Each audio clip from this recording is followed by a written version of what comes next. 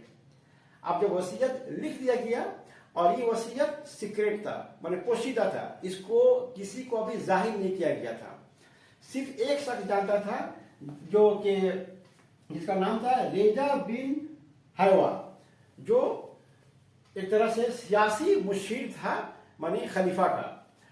تو انتقال، اب جب سلیمان کا جب انتقال ہو گیا شام کے دابق میں، تو پھر رجا بن حیوا نے کیا کیا؟ تمام بنو امیہ اور ایان لشکر کو جمع کیا، تمام لوگوں کو جمع کیا، اور انہوں نے سب کو خلیفہ کے فوت ہونے کی خبر سنائی، اور اس کے بعد خلافت کا پروانہ پر لوگوں سے بیعت لی. اب تمام لوگوں کو جمع کر کے ان کے سامنے کہا گیا کہ سلیمان نے مرتے وقت ایک شخص کو خلیفہ کے لیے نامزد کیا گیا ہے، لیکن اس کا نام ابھی پوشیدہ ہے، میں اسے نہیں بتاؤں گا، لیکن آپ لوگ اس بات پر بیعت کیجئے کہ اس سرکاری آفیشیل ڈاکومنٹ میں جس شخص کا نام اس میں تجویز کیا گیا ہے خلافت کے لیے، اس پر آپ بیعت لیں گے. یہ جو ہے رجا بن حیوا نے تمام بنو امیہ کے جو بڑے لوگ تھے، فوج کے جو بڑے بڑے یہ سردار، سپہ سالار اور جو اکابر لوگ تھے، ان لوگوں سے کہا کہ آپ پہلے اس بات پر بیعت لیجئے کہ اس آفیشیل ڈاکومنٹ میں جس شخص کا نام جو پوشیدہ ہے اس پر ہم بیعت لیتے ہیں کہ جس شخص کا بھی نام پڑھا جائے گا اس کو ہم اپنا خلیفہ تسلیم کر لیں گے. تو اس کے بعد کیا ہوا کہ اس پروانہ کو جو ہے رجا بن حیوا نے کھول کر پڑھا اور لوگوں کو سنایا. تو اس میں کیا لکھا تھا؟ اس میں لکھا تھا کہ امیر المومنین سلیمان بن عبد الملک کی طرف سے عمر بن عبد العزیز کے نام اس میں پھر جب پڑھا تو اس میں نام آیا. میں نے اپنے بعد تم کو اور تمہارے بعد یزید بن عبد الملک کو خلافت کا ولی عہد مقرر کیا ہے، پس لوگوں کو چاہیے کہ سنیں اور اطاعت کریں. اس خلافت کا پروانہ میں یہ لکھا ہوا تھا، جب رضا بن حیوا نے جب پڑھا تو اس میں لکھا تھا کہ سلیمان نے عمر بن عبد العزیز کو نامزد کیا خلافت کے لیے، اور پھر ان کے بعد جو ہے یزید بن عبد الملک جو ہے خلافت کا عہدہ سنبھالیں گے. یہ پڑھ کر سنا دیا گیا مجمع میں. اور جب سنا دیا گیا تو کیا ہوا؟ اس فرمان کو سن کر ہشام بن عبد الملک نے کہا کہ ہم عمر بن عبد العزیز کی بیعت نہیں کریں گے. اب ہشام کون تھا؟ ہشام بھی عبد الملک کا لڑکا تھا. تو عبد الملک کا لڑکا ہشام جو ہے مخالفت کرنے پر تیار ہو گیا کہ ہم عمر بن عبد العزیز کو خلیفہ ہم نہیں مانیں گے. مگر رجا بن حیوا نے جرات سے کام لے کر نہایت سختی سے فوراً جواب دیا کہ میں تمہاری گردن اڑا دوں گا. یعنی اگر تم ان کی بیعت قبول نہیں کرتے ہو، عمر بن عبد العزیز کو اپنا خلیفہ نہیں تسلیم کرتے ہو، تو میں تمہارا گردن اڑا دوں گا. اب اس کے بعد کیا ہوا؟ اچھا دوسری طرف پھر بعد میں جب سلیمان کے جو باقی لوگ جو اولاد تھے، جب انہوں نے دیکھا کہ چلو کوئی بات نہیں ہے، ابھی تو عمر بن عبد العزیز خلیفہ بن جاتے ہیں اور پھر ان کے بعد تو پھر یزید بن عبد الملک خلیفہ بنے گا، تو پھر تو خلافت ہمارے ہی خاندان میں جو ہے واپس آ جائے گی. ابھی کچھ دیر کے لیے کچھ سالوں کے لیے عمر بن عبد العزیز کی طرف جو ہے خلافت چلی گئی ہے، لیکن بالآخر تو خلافت پھر ہمارے ہی خاندان میں لوٹ کر آئے گی. تو اس سے وہ لوگ تھوڑا سا نرم پڑ گیا. اچھا، ادھر عمر بن عبد العزیز کے بعد یزید بن عبد الملک کو چونکہ خلافت کے لیے ولی عہد بنا دیا تھا، لہذا اولاد عبد الملک کو کسی قدر تسکین دی ہوئی تھی، کہ عمر بن عبد العزیز کے بعد خلافت پھر ہمارے ہی گھرانے میں آ جائے گی. تو اسی لوگ کو پھر اطمینان ہو گیا. تو پھر کیا ہوا کہ ریجا بن حیوہ نے یہ ہشام بن عبد الملک کو بلایا. ہشام بن عبد الملک کو بلایا کہ آ کر بیعت کرو. تو ہشام بن عبد الملک آیا اور بیعت کی. ہشام کی بیعت کے بعد سب لوگوں نے بخوشی خاطر بیعت کی اور اس طرح سے عمر بن عبد العزیز جو ہے خلیفہ جو ہے تسلیم کر لیے گئے. اچھا، بیعت کا مطلب کیا ہوتا ہے؟ بیعت کا مطلب یہ ہوتا ہے اطاعت کرنا. مانے اس میں کیا ہوتا ہے کہ خلیفہ سلیمان نے تو عمر بن عبد العزیز کو خلیفہ کے لیے نامزد کر دیا گیا ہے. یہاں پر ان کو خلیفہ بنانے کے لیے کسی سے نہ رائے کی گئی ہے، نہ کسی سے مشورہ کی گئی، نہ عوام سے مشورہ کیا گیا ہے، نہ کسی اکابر سے مشورہ کیا گیا. بس سلیمان نے ان کا نام تجویز کر دیا، نومینیٹ کر دیا اور یہ خلیفہ مقرر ہو گئے.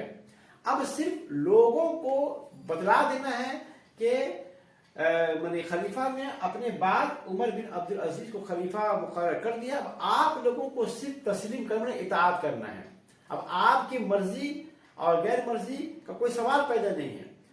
آپ کا ویلنگنیس اور ان ویلنگنیس کا کوئی سوال پیدا نہیں ہے. بس آپ کو تسلیم کر لینا ہے کہ ٹھیک ہے، سلیمان نے جس شخص کو خلیفہ نامزد کیا ہے اس کو ہم بھی خلیفہ مانتے ہیں، اور اگر کوئی خلیفہ نہیں مانے گا تو پھر بس اس کی یہی سزا ہے کہ اس کی گردن اڑا دی جائے گی. تو بیعت کا مطلب ہوتا ہے کہ جس کو خلیفہ بنایا گیا ہے اس کو تسلیم کر لینا اور پھر آگے جو ہے اس کی اطاعت کرتے رہنا. تو اس طرح سے عمر بن عبد العزیز جو ہے 8ویں خلیفہ جو ہے مقرر ہوئے. خلیفہ عمر بن عبد العزیز کا شمار خلفائے راشدین میں کیا جاتا ہے. ان سے پہلے 5 خلفائے راشدین گزر چکے ہیں. حضرت ابو بکر رضی اللہ عنہ، حضرت عمر رضی اللہ عنہ، حضرت عثمان رضی اللہ عنہ، حضرت علی رضی اللہ عنہ. یہ 4 خلفائے راشدین ہیں، اور ان کے بعد حسن رضی اللہ عنہ کو بھی جو ہے 5واں خلیفہ جو ہے خلیفہ راشد شمار کیا جاتا ہے. اور بالآخر عمر بن عبد العزیز کو بھی جو ہے اتفاق رائے سے جو ہے چھٹا خلیفہ راشد شمار کیا جاتا ہے.